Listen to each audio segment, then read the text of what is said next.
the Google features. Again, if you could stay muted until we open for Q&A, that would be great. Try not to hit the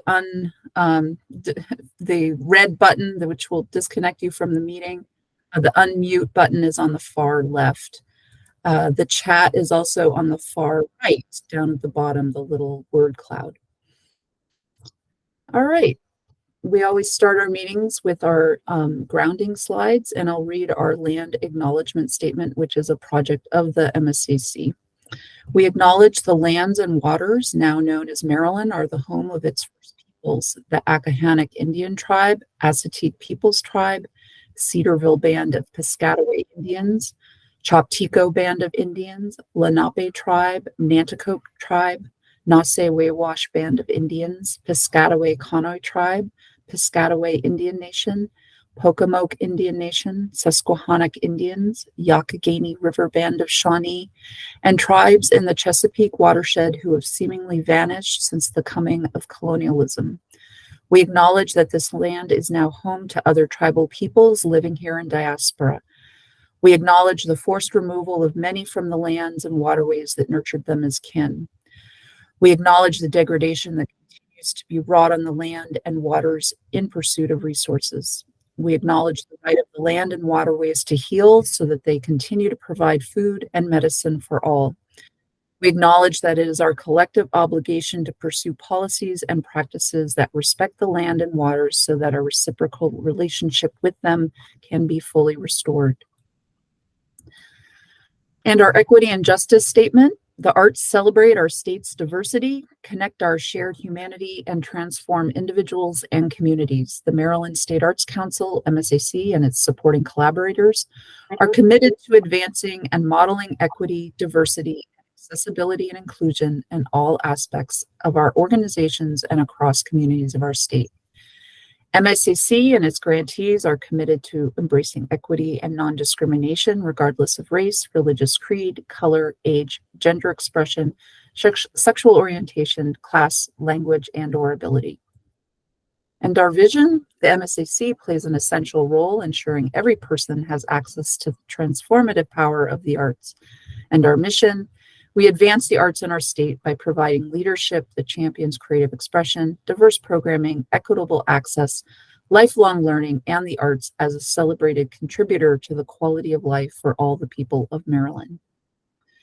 And our goals, just briefly, I'll read the bold: increase participation, provide intentional support, build capacity, leverage connections, and bolster Maryland arts.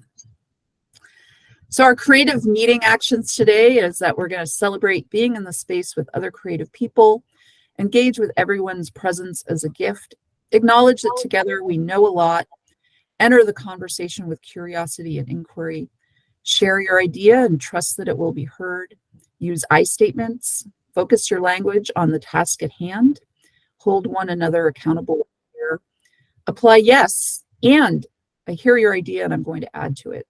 Balance speaking and listening. So I'm going to turn it over to Nora, who's going to take us through the first few slides. And let's remember, I'll hit record, Nora. It's recording. You're good. Hello, everyone. Thank you so much for being here. My name is Nora Howe. I'm the project manager for the public art for the Maryland State Arts Council. We welcome you here. We have some tips, and then we'll have time to take questions at the end. So if you could go ahead and introduce yourself in the chat, say hi, pronouns if you would like, and we would also like to know what grant you're applying for. So if you're doing new artworks, conservation, planning, project, that will help us best tailor our answers and how we talk about our grant program today. Lisa, we can go to the next slide. All right, yes, here we go. Introduce yourself in the chat, and this will help us as we move along. All right, so I'm seeing new artwork so far, planning grants. All right, so as those are coming in, I'll keep an eye on them as we go. All right, let's get We've got a lot of folks from across the state. This is great. That's awesome. Thank you for everyone who's still logging on. we're going to get into our tips of how to achieve a high scoring application. All right, let's dive in. Okay, tip number 1 is read the rubric. So in our last month webinar, we went into a deep dive in this, and there is a link. I will drop it in the chat shortly. You can watch that summary of our last webinar.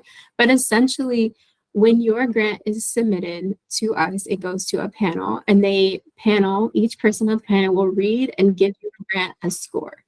So we're giving you the rubric so you know exactly what this panel is going to look at when they read your grant proposal. So I encourage you to read that rubric and give yourself a score. Read through it. What do you think you would score on that rubric? If you have someone who's willing, hand it to a friend, preferably a friend who hasn't heard you talk about your proposal, so that they're coming in like a panelist would without a lot of background knowledge, and have them give you a score. The applications with the highest score will be the ones that advance through the panel process. Right, that's tip number 1. Read the rubric. Okay, tip number 2. So we've been reading some drafts. Thank you for those who've sent them in. And one thing that we've noticed is that narratives and budgets and timelines are not aligning. So when you write your narrative, please make sure that you explain every component in your budget and timeline, and vice versa. So for example, if you're in your budget, it says there's $4,000 for a public art consultant, we want you to talk about that public art consultant in question 1, 2, or 3, or as applicable. If you say in your budget you're going to spend $500 on community workshop supplies, but you never tell us about the community workshop in your timeline or narrative, that's going to raise some questions to the panelists, and they're going to score you lower. So make sure every little component that's in your budget and your timeline is also explained in question 1, 2, and or 3, depending on the type of item that it is. So number 2, align your answers with your budget and timeline. All right, let's get to tip number 3. This one is my personal favorite. So the funding, the public art across Maryland funding, is taxpayer money. So when our panelists are reviewing their applications, they're thinking, is this a good use of taxpayer money? And part of the way we assess if it's a good use of taxpayer money is through community engagement. That's why community engagement is on all of our PAAM applications. So when you're thinking about your community, how can you authentically and meaningfully engage them in your project? How does your proposed project reflect or respond to the public? So very quick, tiny lesson on community engagement here. If this is new to you, these are our 4 steps you might want to consider as you're building out your community engagement plan. Step 1, define your community. We'll leave that open to you. You can decide who your community is. It's your project, but let us know and state that. It could be it's the residents within a half mile of this park. It could be the families who utilize this particular school building. It could be the businesses along the main street. So you decide, you tell us who the community is. Number 2, determine the best way to engage them. So if your community is within a certain radius of a park, maybe the best way to engage them is putting flyers on everyone's door. If you're working with perhaps a school, maybe the best way to engage those families is showing up at a parent-teacher meeting, something that already exists where families are already coming that you can plug into. So you have to use your imagination to determine what is the best way to engage. Where are those folks already gathering? Number 3, write and design open-ended questions. So meaningful community engagement does not mean standing in front of a room and saying, this is my project, this is what we're going to do, cool, and looking for a thumbs up. That's not engagement. That's just telling people what you're going to do. Well, think about how you can gather feedback and ideas that really reflect the community. Right? Personally, I recommend always sticking your questions around values and themes. If you go to a community meeting and you say, what do you want on the mural? And it's too vague, people might say, I want my dog, I want my aunt. And that might not be what you had in mind.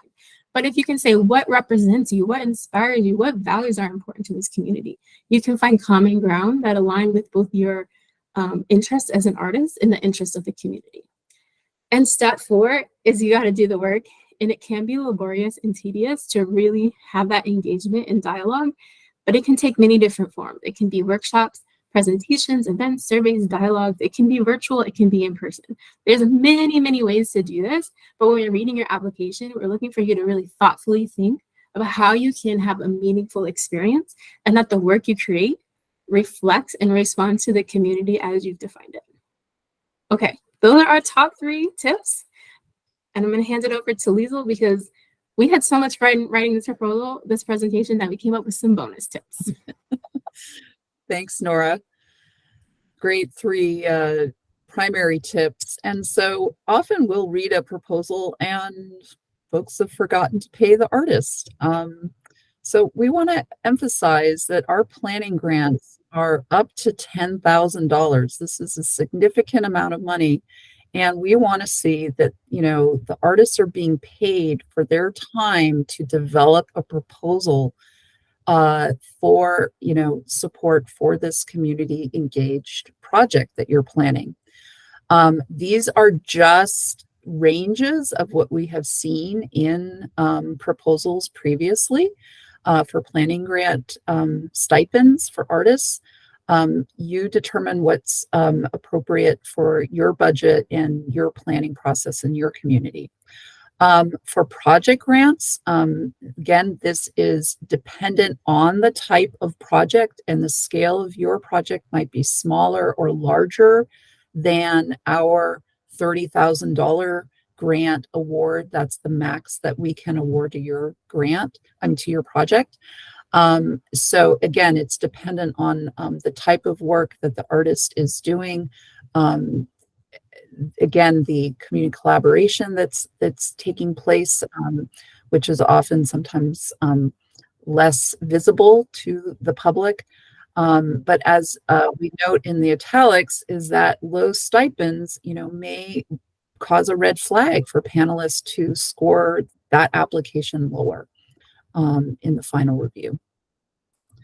Bonus tip 2, we're just going to review the eligible expenses. These are all in the guidelines. Make sure you read the guidelines before you hit submit.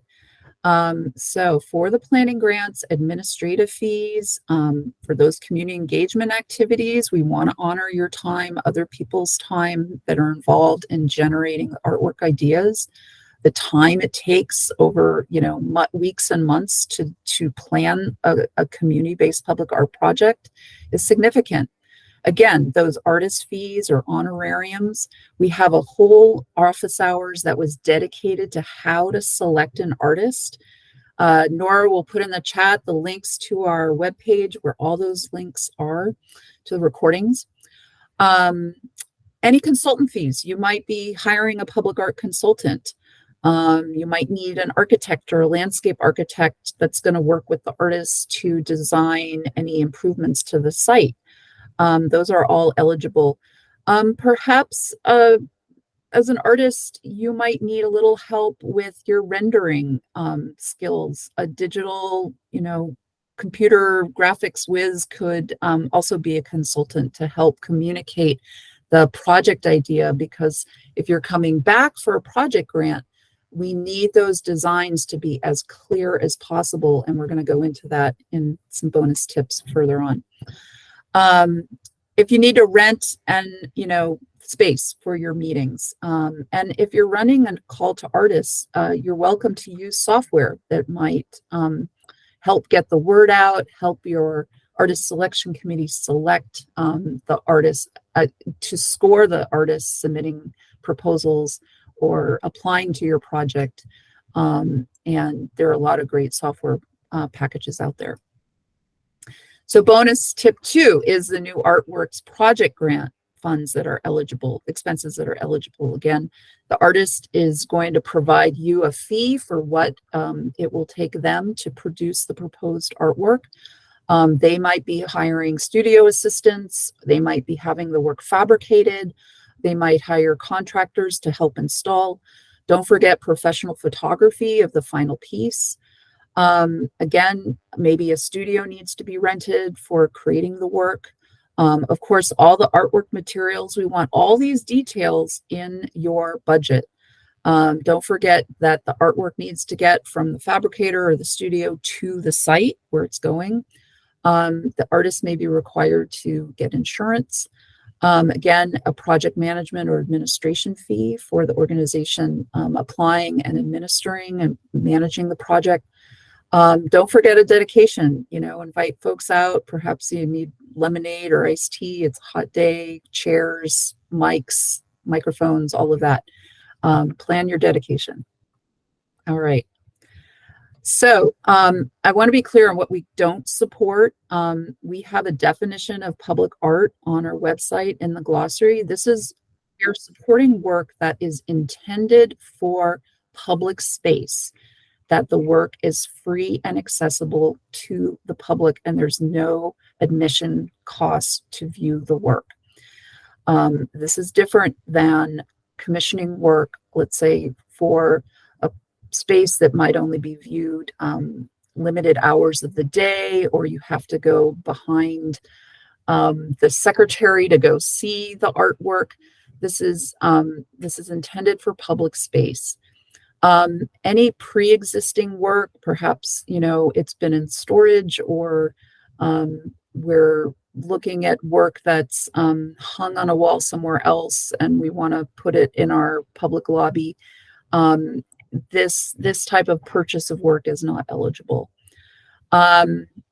Any operational expenses of the organization is not eligible. Capital improvements that don't relate to the public artwork, you certainly can include lighting to light the artwork, or any other improvements to the wall. Let's say it's a mural that might be necessary. Again, it must be publicly accessible. And you can't apply for another MSCC grant. We call this double dipping, where you're receiving support from another MSCC grant. This grant program is for public art, and so we hope you're coming to us just for this support through PAAM. No, contributions, political contributions, political. I know it's a political year, but our funds cannot support that, and lobbying. All right, this is all in the guidelines. So just wanted to really emphasize here that to apply for a project grant, it must be fully designed. Everything must be worked out. And so the drawings and renderings need to be very clear for the panel to understand what you're proposing, and that the work is feasible, that it can be executed, it can be implemented. And so here we're showing an actual built project. We have permission from the Glenmont Forest Neighbors Association in Wheaton. This just debuted in the fall. The artist rendering, this was just one of several drawings. Other drawings specified the dimension and the materials and got into a lot of detail. And then you see the final piece. And so it really followed the plan that they outlined in their grant applications. You can allow for some, minor edits after revisions to your plans if you're awarded funding, but basically you cannot have design fees in your project grant application because it will have been fully designed before you apply for a project grant. Here's another example of Dave Issa here in Baltimore with his final piece. You can see it's, went through some revisions from the original rendering, but it's still in keeping with the proposal. All right, so just again to emphasize, this year our guidelines changed, and independent artists, you're eligible to apply for a new artworks planning grant. But for actual implementation project grant support, you will have to partner with an organization, and the organization applies for the grant to administer the grant if it's awarded. Again, check the rubric. I think Nora put that in the chat with all the links. Download your rubric, make sure someone reads your application. People have asked about letters of support. If please stick to what we are requesting as attachments. And so anything that is not requested will be deleted from your application. We can't have one application with 10 letters of support. And when we don't request that and other applications don't have letters of support, that is not equitable in the review process. For project grants, we do need a letter of permission, though. This authorizes the artist to actually implement and install, create the work on the site, and that you have those permissions in order. All right, I think that's our final bonus tips. And so we're going to open it up for questions. And so, Monica, if you could unmute, I saw your name first and would love to hear your question. Hi, thanks, Liesl. So we're applying for a planning grant for wayfinding public art. And you're familiar, we did our public arts master plan for Catonsville Arts District, which included an extensive public engagement piece, which included focus groups, pop-ups. So I was wondering if that would be allowable as part of our the required public engagement for the planning grant.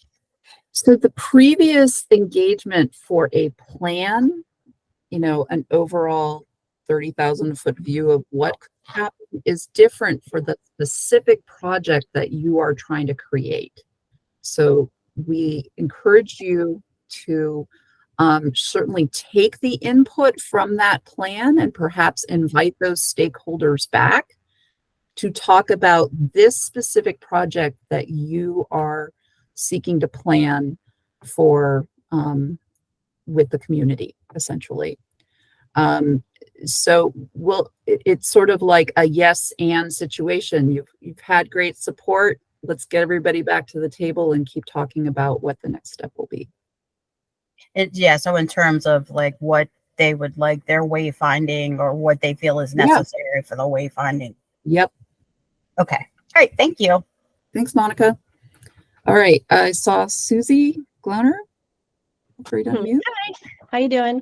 Good. Two quick questions. One of the projects that I'm interested in applying for is already having pledged support from our local Folklife Center. Would that make this project ineligible for a PAM grant?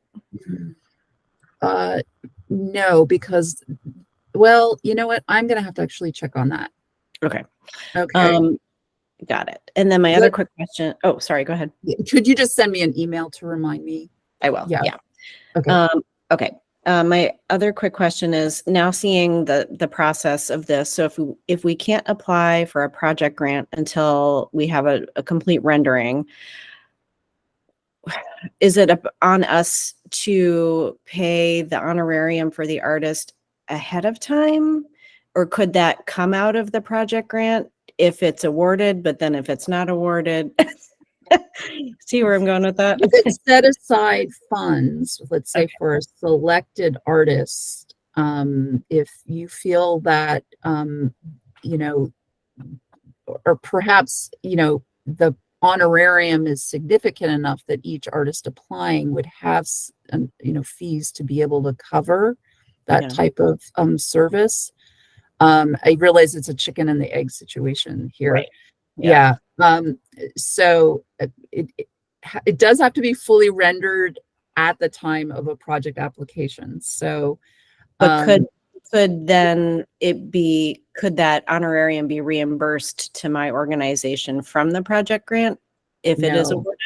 No. Okay. So that just has to be totally separate. Okay. No problem. I just wanted to clarify. Just so actually everybody knows. So, for both a planning grant and a project grant, all proposed expenses are happening in the future. It can't be supporting work that already happened in the past. Okay. I see a question from Saz Ross. Why don't you unmute? Hi, thank you for hosting this. So informative. I just have a quick question about having assistance from an arts and education grant, that was part one of the project. So part two would be the public arts grant. Would I be eligible to apply with the organization interested in working with me? Yeah, it's part two. Okay, excellent. Thank you so much. Great. How Wait, so about Dan? Jamie, Oh, sorry, go ahead. Dan, then Jamie. Okay. Thanks, Nora. You know the order. Dan, can you unmute? Oh, thank you. I didn't know that. Thanks for holding this. Couple quick questions. Can we, so for long-term maintenance of a mural, this is a project implementation grant, and we need to put some funds in escrow. Can we show that in the budget? No. So the funds need to support all the work that's going to take place in the proposed time period in your timeline. So all the monies have to be spent. Okay, but can we show them as non-grant monies in escrow? Just because we were told by the selection committee that having a plan for maintenance was important.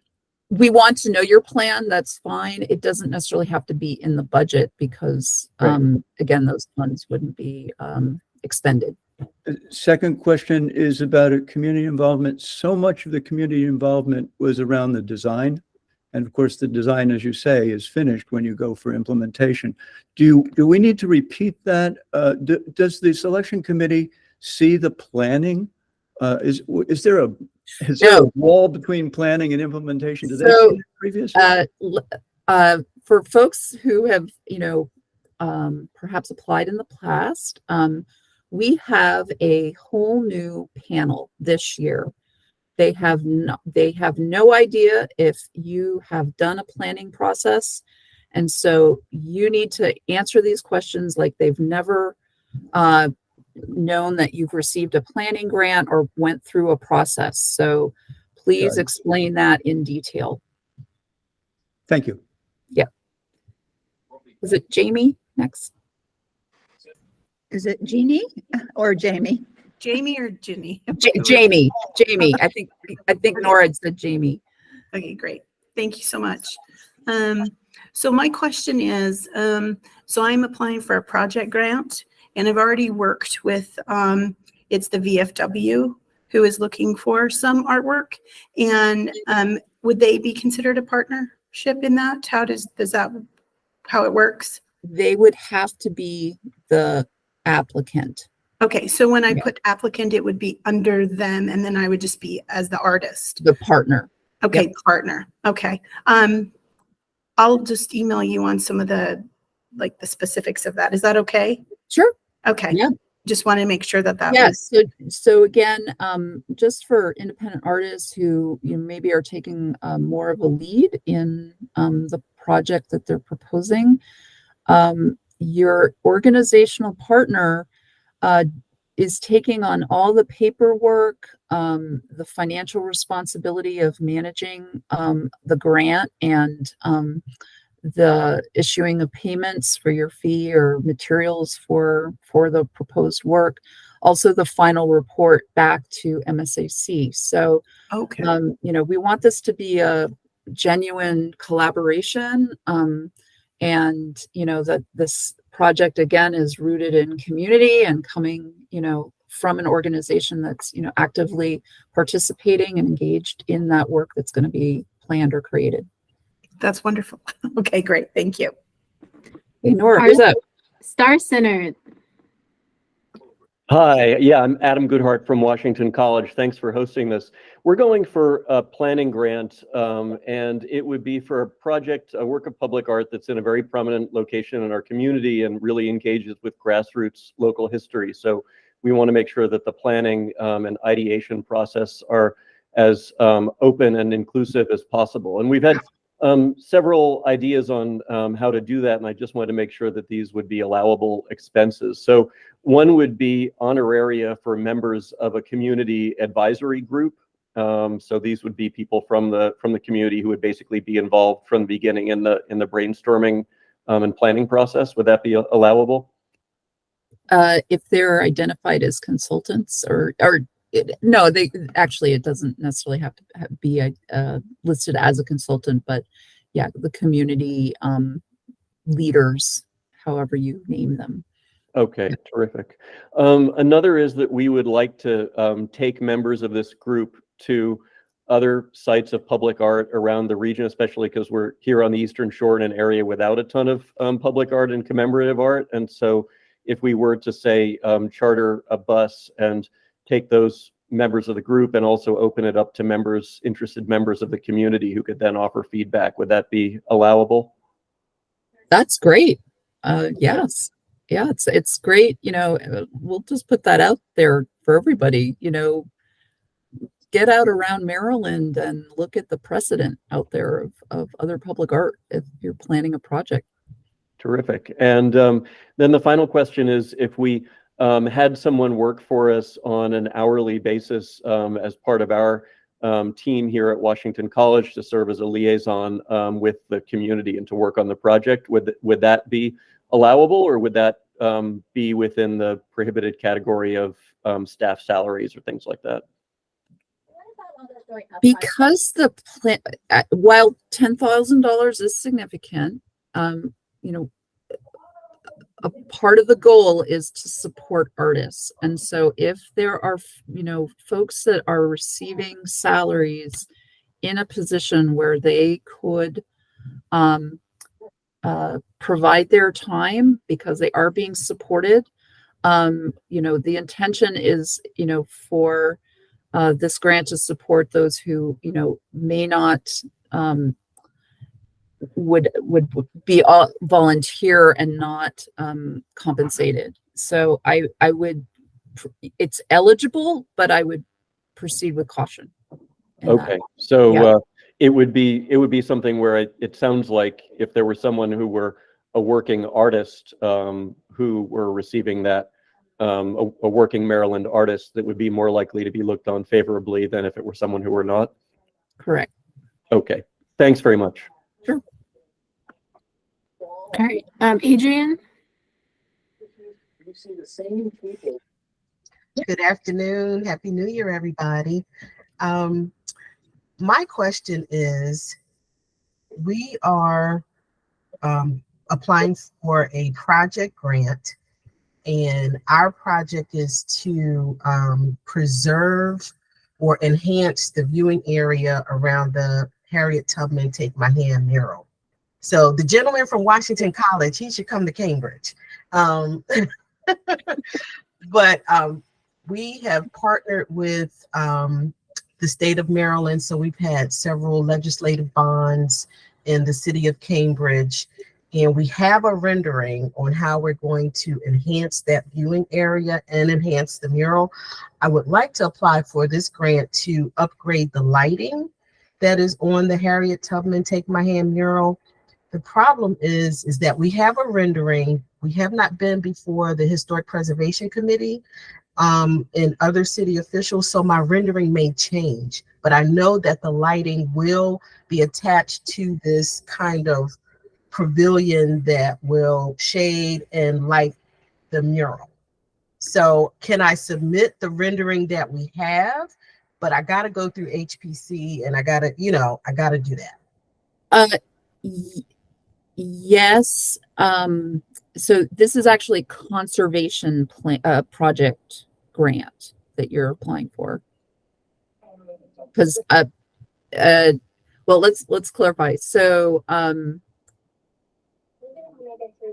for a new artworks project grant, this is for artists to create the work. And so because you're enhancing an existing work, an existing mural, this would fall into the category of a conservation grant, which is intended to add infrastructure components to highlight that work.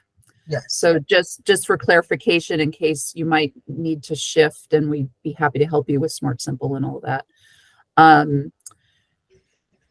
If you could share with us your draft, just so we can see that what you're proposing is pretty much at that place of it will move forward. You're just pending I understand with electrical and lighting, it needs those reviews. It does sound like, and it's in a place for eligibility for review to proceed. But I do think that we might just want to look at this to double check. Okay. Have you started a draft, Adrian, in Smart Simple? I did. Okay. So Nora, we'll make a note to go in and we can reach back if we have questions. Sounds good. So am I applying for the correct grant then? I think I did the project grant. New artworks or conservation? Oh, I'm not sure. Okay. Okay. So Double check. we can search in Smart Simple. We'll make a note to double check that. So I'm so glad you joined our office hours and we can clarify that. That's exactly what this is for. So Okay. great. So I'll double check that too. All right. Thank you. Okay. Who's next? Kayla Jones. Hello. Hi, everyone. Thanks so much for hosting this. So I'm working with a nonprofit organization. We're applying for the project grant. I had like 2-3 questions. One was geographic area. So our project, we're, I guess, phrasing it as a corridor, mainly along a road. If a site is not directly on that road, but the community, we did our engagement, the community voiced out saying that's the way they wanted it. Is that, I guess, how important is that to the project grant, like as long as it's in the vicinity of it? Certainly. I mean, it's you define the sites, and if that's a corridor and multiple components of artwork, something's adjunct down a side street, you tell us. So, and that's come through a community process. It's absolutely eligible. So awesome. Other question, regarding the renderings. So I guess, and maybe this is a spin-off of the last question. As far as long, I guess I want to confirm if the concept is similar to what was submitted, is that okay? Or is it pretty much like whatever, like let's say you're doing a mural, the artist submits the rendering, the community goes back and says, hey, we want X amount of changes, or, oh, we see it, but we thought we wanted it, we want something different, but we're still doing a mural. How much of an issue is that?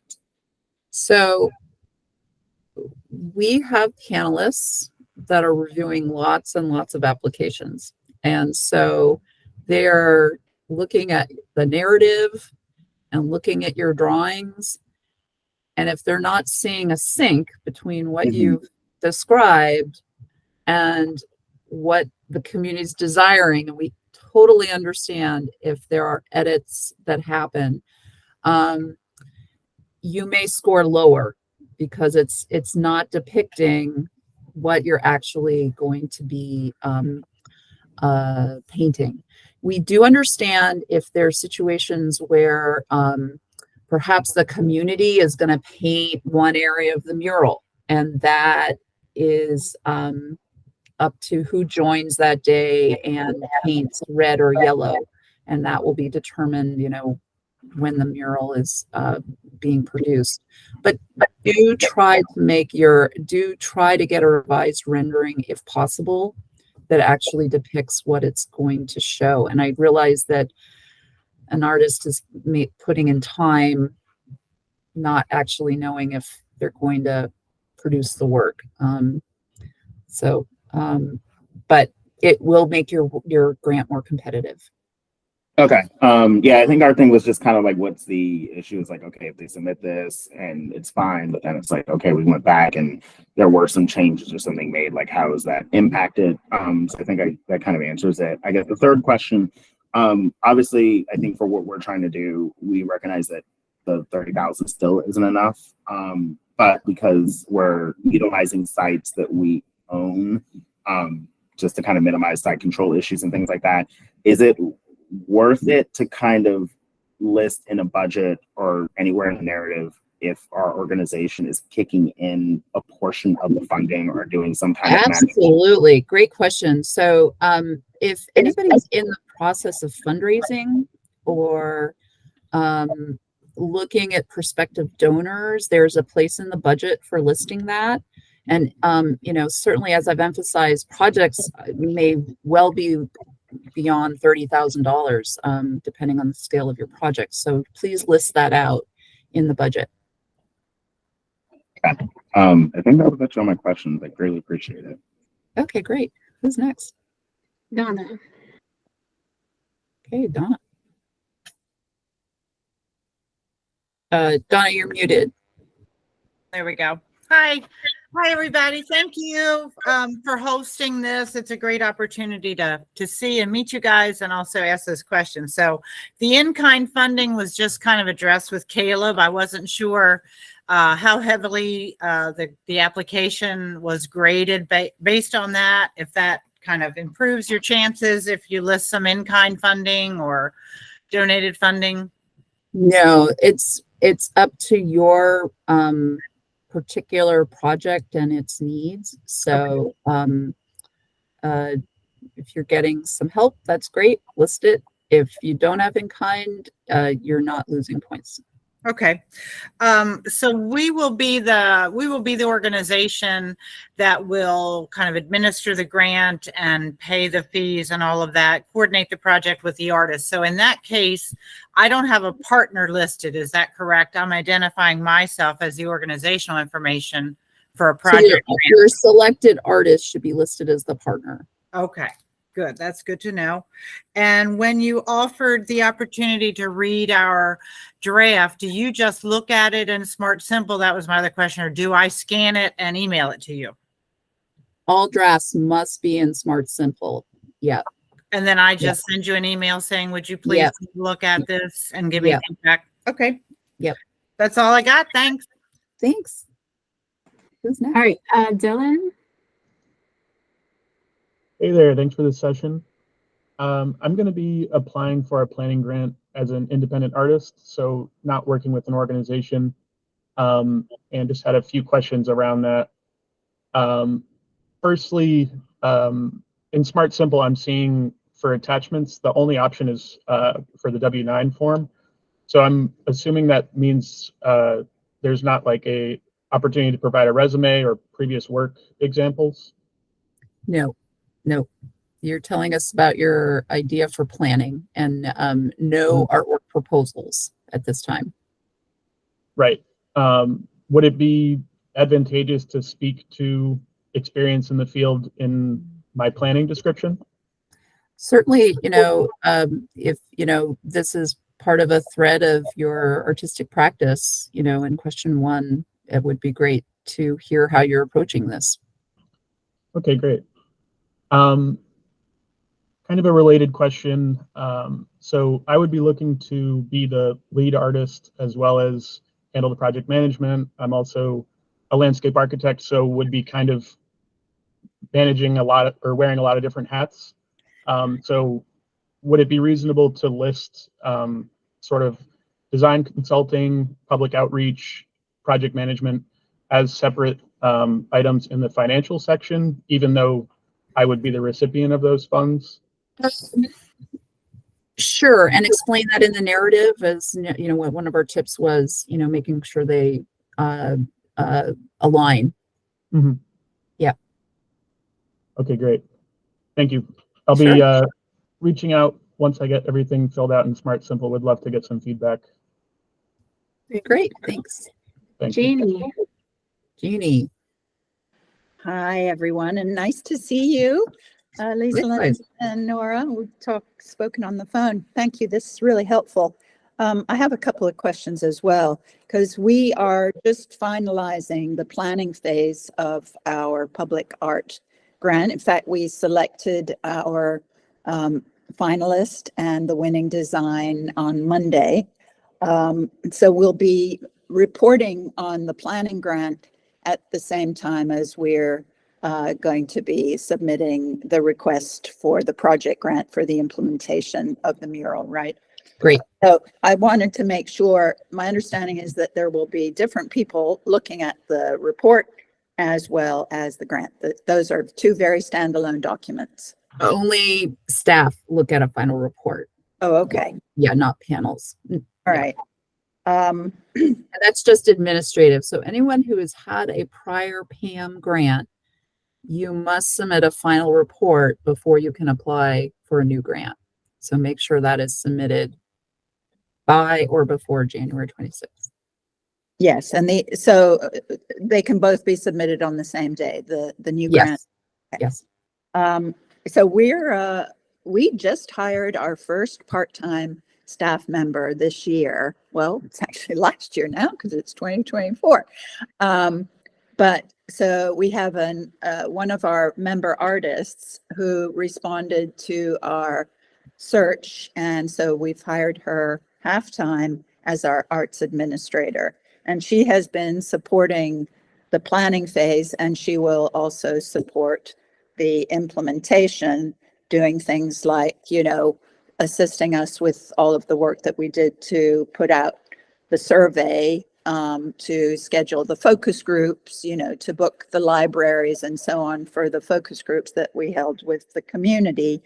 So we can both report some of her time as work that she contributed in the planning phase, as well as what she will do to help with the assistance during the implementation phase. Is that correct? Correct. So her time is from prior work is in your report, and then moving forward. What I recommend, and I've advised on other organizations applying for project grants, is that your administrative fees are a lump sum, and you don't need to, you can describe in the narrative portions in terms of the project team, who will be working on the project. We do have a caveat that we recommend the administration fees are not exceeding 20% of your total budget. So do note that, we want to see the majority of the funding going towards the artwork and the artist. Yeah. And of course the materials to create the work. Right. Yeah. So I've effectively been sort of lead project manager with our arts administrator facilitating. I'm a volunteer, so I'm not expecting any funding. Okay. We do have the chair of our selection committee, as well as the members of the selection committee. The chair is a member of the community, the rest of the selection committee fit very specific needs that we felt we wanted to represent on the committee. We didn't in the planning grant actually identify honoraria for them. We've ended up not spending quite as much as we thought we would on PR and so forth. Could we at this point decide to actually give them an honorarium? Sure. Yep. Oh, great. Okay, because they've really been wonderful. Great. Okay. And that goes for people applying for planning grants. If you are honoring the time of volunteers serving on your artist selection committee, again, non-salary people, that is an eligible expense. Okay. And then I believe you said that our selected artist, our winning muralist, then would be listed as a partner, but is that the extent of the requirement for involvement, just that she be listed as a partner? Obviously her work and all of her narrative would be included as part of the grant, but yeah, and obviously her background work, we have that as an attachment. Okay. Yeah. Okay, great. That's super helpful. Thanks. Okay. Who's next? Sandra. Hi, can you hear me? Yep. Okay. Hi, Sandra, Jordan, Columbia. My question is quick and maybe rather silly to some people, but I'm not sure I understand public, because it seems as if everyone's talking about outdoors. My planning idea is for having to do with education, and it would be in a library or in a school. So does that preclude me from Oh, applying? Oh, public art can absolutely be inside, in interior spaces and libraries, or schools. Yeah, Uh-huh. great locations. So go for it. Oh, okay. Because you said, I think when you were explaining it, no restrictions, and, libraries close and schools are very restrictive now in terms of who enters it. So I didn't know if that, how it Yes. could be publicly viewed at all times. We do understand, that is a great point. We definitely have supported, let's say, murals in schools, and so the person wanting to view the work does have to get permission to be escorted to see the piece. But because the public benefit is so broad, of all those students experiencing that work over time, we do consider it a public space. Okay, great. Thank you. All right, is it Abby? Who's next? Yes. Hi. Can you hear me? Yep. Oh, great. Please let me know if this is not a question that I'm allowed to ask, and it might be more of a question for the group. But I'm planning a planning grant, and I'm curious about the software platforms that you described for call for artist processes. And I'm sort of curious, having not experienced them myself, like which ones have worked well on the artist end or the institutional end, and maybe which ones less so. Is that okay to ask? Sure. Folks, if you've used artist application software, feel free to put those in the chat. I will share here at MSAC for our other artwork commissions program. We have used publicartist.org, and they have various fees depending on the project budget. And other folks just use Google Forms, which is free. You do have to manage, multiple probably JPEGs or PDFs being submitted, which can be more onerous. But yeah, if you do even just a Google, search, you can find lots of application software out there. For sure. Thanks. Who's next? Saz. Okay. Sorry, I forgot to ask this in the first round of questioning that I had. I wanted to know about Smart Simple in terms of applying. I understand since I am the artist, I cannot officially apply. Is it okay to have the application in my Smart Simple account under the umbrella of the people I'm working with, or do they have to have the account? They have to have the account. Okay. Yeah, we have two separate types of accounts for organizations or for independent artists. And yeah, there's often sometimes some confusion. So if they could open an account, sometimes they'll, share their username and password because the artist is doing more of the input. Right. That's fine. Okay, yeah. Great. Thank you. Yeah. Colleen? Colleen? Hi, thank you. So I am an independent artist, and I've been looking at applying for the planning grant. I've got a project and a team of artists I'll be working with. But as far as then moving on, if that's awarded to the implementation grant, excuse me, the not-for-profit that we'd be working with would be a library. Do I need to already have them on board or have someone that we would be partnering with, a business we'd be partnering with, since we, as the artists, can't move on to the second phase without? Yeah, that's a great question. So we understand that this is, a grant for planning to plan, but you do have to have done some footwork, before you apply. And we want to know who that you've had those conversations and Okay. you do have some buy-in, because we in the past have funded artists where it absolutely didn't go anywhere. They wanted to work with so and so our organization and it didn't quite work out. So we want to see evidence of that interest in moving forward if we receive this planning money. Okay, because I agree that they've got Genuine a lot buy-in. of work to do if they agreed to it. So we should kind of already have them on board. Yeah, before so we start do having things. those conversations now. Yeah, okay. That's what I assumed, but not having done a partnership like this before for a two-part grant, I didn't know how that was Yeah, okay. expected to work. Okay. I'm just going to take care of a question in the chat. All right.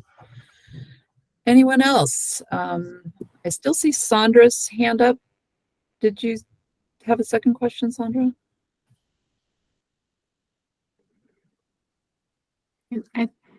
The raise hand thing isn't working for their account.